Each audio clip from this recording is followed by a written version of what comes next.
Guyyaa nagaa keessanii maatiiwwan chaanala keenya bakka jirtan maratti nagaan koo sinaa qaqqabu. Har'as immoo viidiyoo ajaa'ibaatiin walitti deebineetu jirra jechuudha. Viidiyoon keenya irraa appii ajaa'ibaa tokkodha jechuudha. Appii kana bilbila keessan irratti buufattanii itti gargaaramuu qabdu jechuudha. Dirqama bilbila keessan irra jiraachuu qaba jechuudha. Akka jaalattan shakkii tokko iyyuu hin qabu. Gara barnootaatti otoo hin deemin dura immoo kanneen YouTube chaanala keenya faaraa taatan subscribe bakka jettu tuquudha. Mallattoo bilbilaa bukkeetti dhuftu tuquun ol kan jedhu irra filachuudha. Viidiyoon keenya hundisaa akka isin qaqqabu taasifachuu dandeessu. Gaaffii yoo qabaattan koomentii irratti nu gaafadhaa. Viidiyoo kana immoo laayikii tuquutiin eegallaa. Amma gara viidiyoo keenyaatti.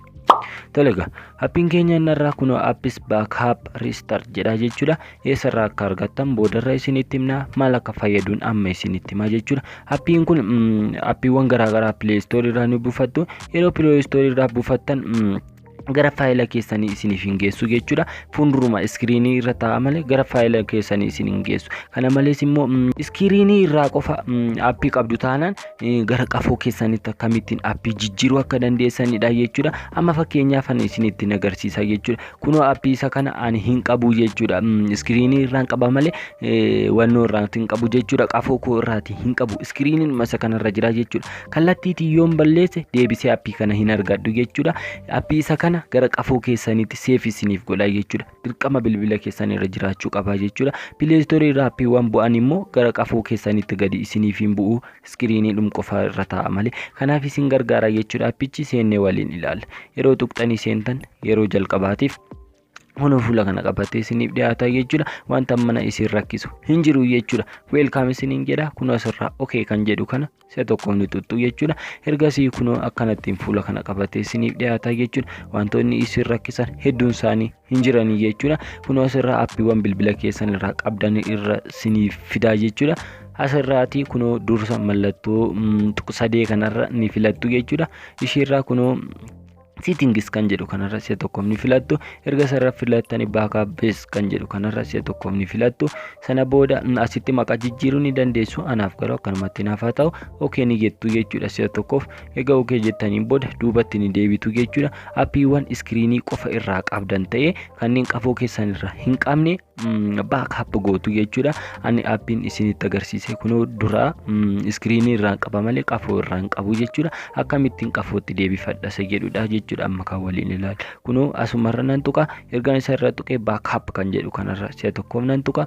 Inni hanga dhibbaatti erga lakkaa'een booda gara bilbila koo gara qafoo kootti naaf ka'a jechuudha. Namaaf illee share gochuu nan danda'a jechuudha. Inni Play Store irraa bu'e namaaf share gochuu hin dandeessanii yoo dabarsitaniif isiniif inni hojjetu jechuudha. Mallattoo raajeffannoo irra ka'a jechuudha bilbilichi. Kunoo akkanattiin erga xumuree raayitiitti godha. Kunoo asirraati jechuudha. Kunoo asirraa install godhachuu ni dandeessu jechuudha. Appicha yeroo barbaadanitti qafoo keessan ilaa delete gootan asumarra ta'a jechuudha. Hin badu jechuudha. Appicha delete gootanii jechuudha. Kunoo asirraa raayitii kanarra tuttu. Sana booda kunoo asirraa restore kan jedhu kanarra isa tokko ni tuqtu. Sana booda appicha install godhachuu qofadha jechuudha. Ana appicha qaba jechuudha. Yoon delete godhes nan argadha jechuudha. Kana malees immoo kunoo faayila koo keessa nan dhaqa. My files kan jedhu kanarra yookaan immoo bilbiloota Android amma irratti files jedhee kan jiru kanarra jechuudha. Search gootanii argachuu ni dandeessu. Isarra ni seentu jechuudha. Isa booda device storage kan jedhu kanarra ni seentu. Sana booda appis backup kan jedhu kanarra ni seentu. Kunoo appichi asirras naaf ta'a jechuudha.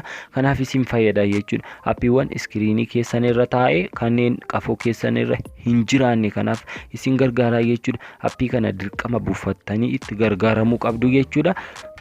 Description box irra isiniif hanqa barreeffama viidiyoo kanarra tuquutiin appii as tuqaa buufadhaa kan jedhu irraati buufachuu ni dandeessu jechuudha. Appii kana malees immoo Play Store irraa argachuu ni dandeessu jechuudha. Appis backup restore jettanii yoo seentan achi irraanis isiniif fida. Karaa fedha keessanii buufachuu ni dandeessu jechuudha. Kanneen YouTube channel keenyaaf haaraa taatan irra deebitiin subscribe gochuun gara maatii keenyatti dabalamuu hin dagatina. Viidiyoo kana immoo namaaf share godha. Laayikis tuqaa isiniin jenna.